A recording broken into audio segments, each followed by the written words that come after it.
I can't believe we are winding down on Out of My Mind. Chapter 32. It's Monday, so I have to return to school today. The temperature's dropped and the sun is glowing like some kind of frosted golden jewel. Yet everything feels different and not quite right. Mom spent the weekend at the hospital with Penny, sleeping in a cot in her room. I haven't seen her since everything changed. I wonder if Mom's mad at me. Mrs. V comes over and helps me get dressed and fed. Even Butterscotch seems to miss Penny. She puts her head in my lap and looks at me with lonely eyes, and I can't help her. Dad is a mess. He keeps dropping things like forks and keys. He starts to talk, then forgets what he's going to say. He hasn't shaved. Go and get yourself together, Chuck, Mrs. V finally tells him. A hot shower and a cold glass of orange juice will do wonders. When you go see Penny this morning, you don't want to scare the child, do you? Ugh, you're right, Dad replies. You've got Melody covered? I'll see she gets to the bus. Now, scoot. He bounds up the stairs to the bathroom. Penny better? I tap on my board. Yes. When I spoke to your mom this morning, she told me that they've taken her off the IV already. Penny's eating applesauce, complaining about her cast, and asking for Doodle, which I've got cleaned up and ready for her. Penny is going to be fine, Melody. Just fine. I inhale deeply. Mrs. V spoons eggs into my mouth, but my stomach roils with worry. Her leg? I ask. Her leg is in a cast. It's big and chunky, and it's going to annoy the heck out of her, but the doctors have said that when she gets stronger, she'll even be able to walk with it. I'm glad Mrs. V is always straight up with me. Wheelchair? I can't think of anything worse than a teeny baby wheelchair. No.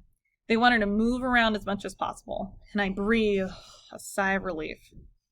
Her head? Mrs. V understands. No brain damage, Melody. None. I exhale slowly. You sure? I spell out. Absolutely. I saw her myself last night. She bumped her head when she fell, but the car hit her leg. It didn't touch her head at all. The school bus honks, so Mrs. V wheels me down the drive to meet it. She checks my backpack, adjusts my foot straps, and gives me a big hug. You ready, Melody? Ready to face the quiz team? I nod.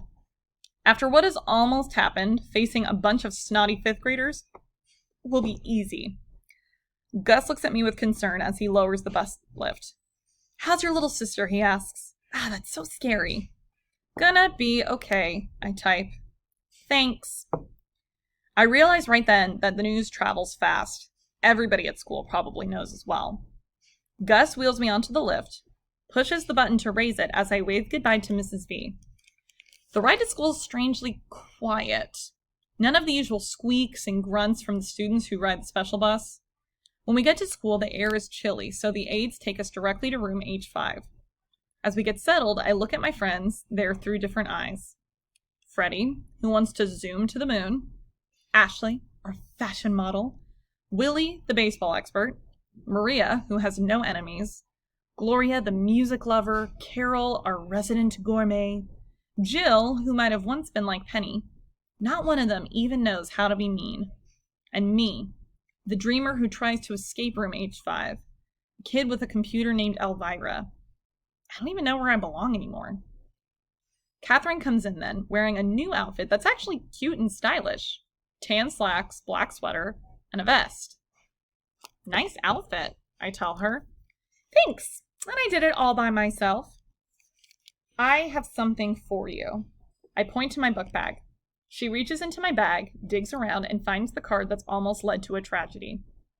After she reads it, she blinks back tears. No, Melody. Thank you. She leans over and hugs me. Then she looks serious and says, Mrs. Valencia called and told me what happened with your little sister. How's she doing? Better, I type. You know, you probably saved her life, Catherine tells me. What? Seriously, you're screaming and yelling. It slowed your mom down and gave her time to figure out why you were acting like you had hot potatoes in your pants. Could not stop, Mom. I stab out on the machine. You did exactly the right thing, and I'm proud of you. Really? Really? Especially all you'd been through at the airport? Do you want to talk about it? No, I type and I look away. Maria comes over to my chair and gives me a big hug. You did good, Melly Belly, she says. Real good. I'm not sure if she's talking about the quiz team or something else, but my eyes get all drippy and my nose starts to run. I wish I could give her a big squeeze back, just to let her know that it made me feel good, but I tap, thanks. I'm never sure how much Freddie's aware of what's going on in the world around him. So he surprises me when he zips over to me and asks, Millie go Zoom on plane? He looks excited. Maybe even envious? No, Freddie, I type. No plane. No Zoom.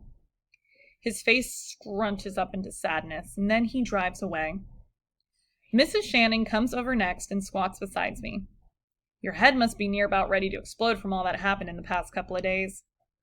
Boom, I type, but I don't feel like smiling. Let's talk at lunch, okay, Melody? Okay. Are you going to your inclusion classes? She asks. Yes, I tap. I thought about it all weekend, when I wasn't thinking about Penny. I decided I wasn't going to hide. I want you to know I'm very proud of you. She gives me a big thumbs up, then gets our morning routine going. As it turns out, Miss Gordon is absent today, so the first inclusion class I'm sent to is Mr. Dimmings. Are you sure you want to go? Catherine asks me. Instead of answering, I power my chair toward Mr. D's door. Catherine rests a hand on my shoulder as I whir in. A small brass-colored trophy sits on Mr. D's desk, and the room is quieter than normal. Mr. Dimming clears his throat. He shifts from one foot to the other. He runs his finger across the collar of his dim white shirt. He's back to his old, well-worn brown suit, his old shoes as well. Finally, he says, Hello, Melody! His voice sounds fake cheerful. I don't reply. He wiggles so much he looks like he has to go to the bathroom. I just watch him. No kicks from me, no weird sounds. I'm amazingly calm. I glance over at Rose, but she's looking in the other direction. No one seems to know what to say. At last, I break the silence. I turn the volume up loud on my machine and I type out, Why did you leave me? Somebody should have been there with a video camera proving that, yes, a 5th grade classroom can be totally quiet. Faces search other faces, each one willing another to speak. Eventually, Rose stands up. She looks directly at me and says, We didn't plan to leave you, Melody, honest. I look her dead in the eye and I wait. I don't react at all. I just wait. She continues, We all went to breakfast early that morning. I interrupt. Nobody told me about that. How come? None of them answer. Their silence says what their words can't.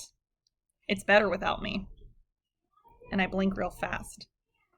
Claire finally stammers. We figured you'd slow us down because you have to be fed and stuff.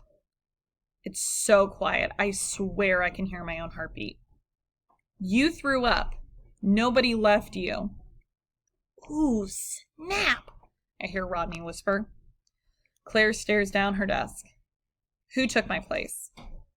Claire lifts her hand slightly, but she won't look at me. Rose scrapes at a spot on her history book. We finished breakfast really fast because we were all excited, so we got to the airport extra early. Connor stands up then. He looks uncomfortable. So when we got to the airport, they told us that the noon flight had been canceled, but that we could make the early flight if we hurried. Molly speaks next. So we checked our stuff in real fast and we rushed. We ran like track stars. Even Mr. Dimming, down to the gate to get to that early flight. Nobody thought about me? I ask. Silence again. Finally, Elena says, I did. I was the first one to board the plane. Just as I gave my boarding pass to the agent, I reminded Mr. Dimming that you were missing. Mr. Dimming again twists from one foot to another. I was so busy trying to count everyone's heads and check seat assignments and deal with everybody's carry-on bags, so I asked the kids to call you at home. I knew Rose at least had your number in her cell phone. All eyes shift to Rose. She looks at the floor, then slowly she looks at me. A tear runs down her cheek. You couldn't have made it in their time anyway. I picked up my phone to call you, I flipped it open, and I looked at all the rest of the kids on the team. She pauses. I could imagine them standing there, thinking about the chance to be on Good Morning America with that huge trophy, but then having me next to them. Rose continues in a whisper. Oh, this is hard. We looked at each other, and everyone just shook their head. No. All of them? I shivered. Rose sniffles and whispers finally. So I closed the phone, we got on the plane, and I never made the call. How can silence be so loud? Mr. Dimming finally says quietly, I'm so sorry, Melody. I'm so sorry. Rose bursts into tears and then puts her head down on her desk. Just before the competition, Molly explains, a reporter from the Washington Post came to interview the team, but he left when he found out that you weren't there. Connor walks up to the front of the room, picks up the 9th place trophy and brings it to me. He stammers and licks his lips. The team kind of wants you to have this, Melody. Sort of to make up. He places it on my tray. The thing is small, made of cheap plastic that's been painted to look like metal. The name of the school is even spelled wrong on the faceplate. I look at that ugly little statue and I start to giggle. And then I just crack up. And finally, I roll with laughter. My hand jerks out and hits the trophy. I'm not sure if it was an accident or not, but it falls on the floor and it breaks into several pieces.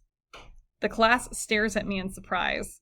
When they see that I'm not going ballistic on them, they finally start to laugh as well. At least a little. Even Rose sniffs and smiles. I don't want it, I type. Then, turning the volume as loud as it will go, I add, you deserve it. Still laughing, I click on the power to my chair, do a smooth turn, and roll myself out of the classroom. Time to answer your comprehension question.